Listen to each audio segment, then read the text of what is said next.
Welcome to Miller's Monsters. I'm Mr. Beelzebub. This is Count Luna. Behind me is Edgar P., the Scully. And we are going to react to Knock at the Cabin Door that was released this weekend from M. Night Shyamalan. Gotta think about that before I say it.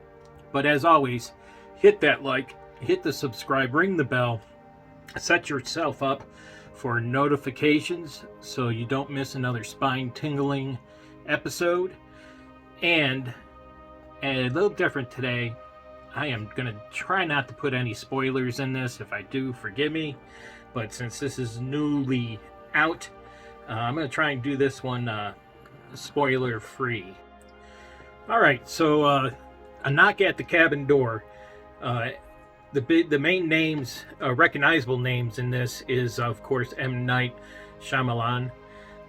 It's a apocalyptic psychological horror.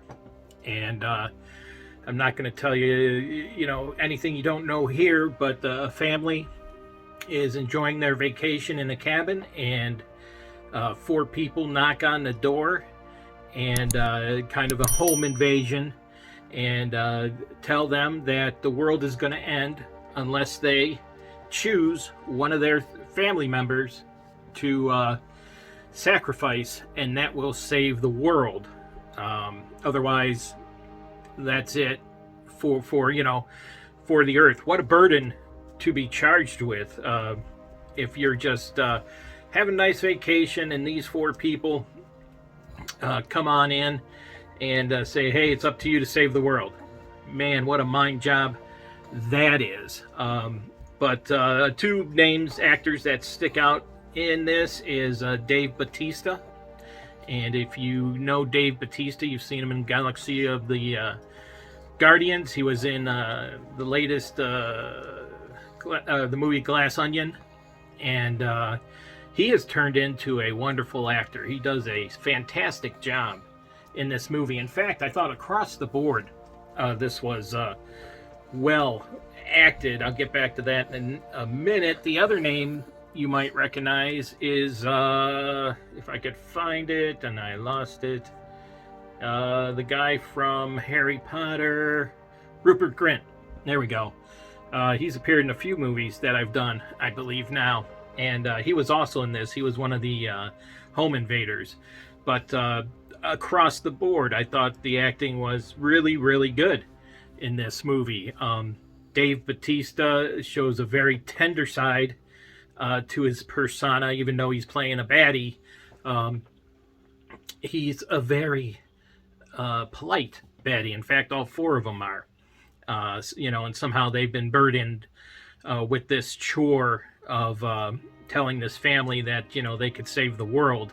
And you can tell that they really don't want to do this, but they've seen enough to know that they have to do this.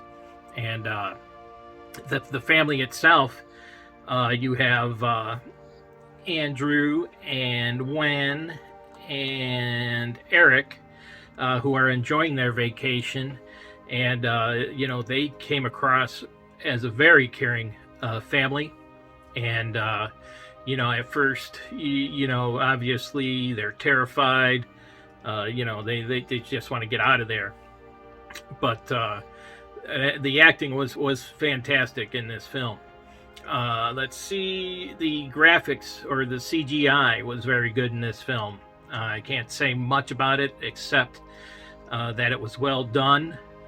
This is loosely classified as a horror, and I say loosely because there's not, besides being terrified that you have to choose, whether to save the world or not, the being apocalyptic, psychological is how they get this into the horror realm. And I'm wandering a little bit because I'm trying not to spoil it. I can't think and talk at the same time. Luna, help me with this, will you?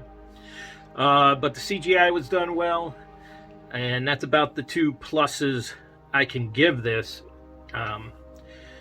Watching it, for me, and again, I say this many times, this is my opinion, The story's fine.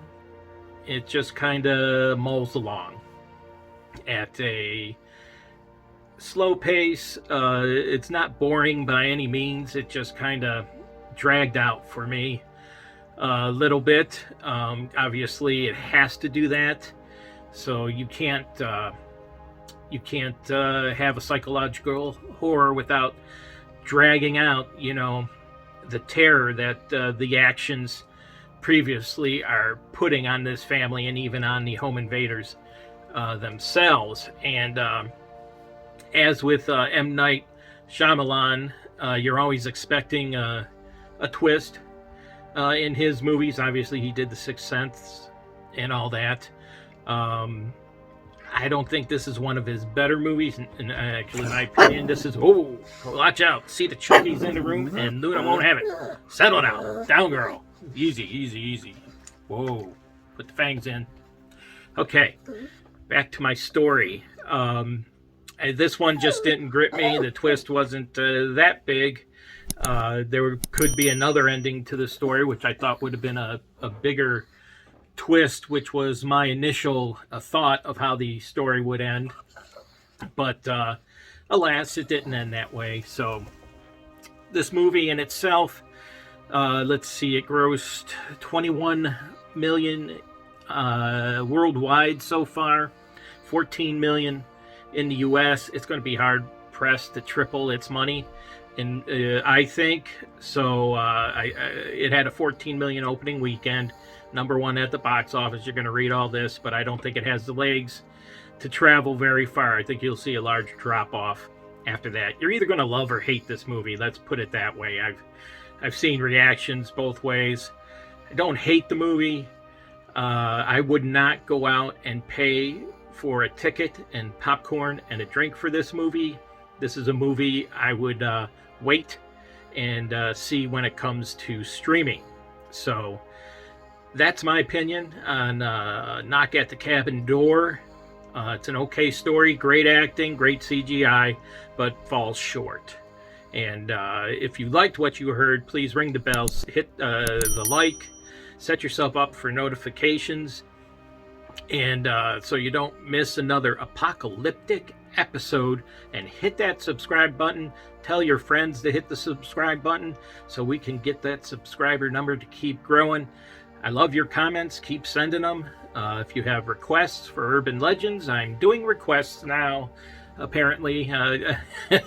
The nice thing about urban legends, there's plenty of them, so we're going to go back and revisit other states and all that. But if you have one, please leave me a comment, and I'll do my best to get it within a week or so. So talk to you later.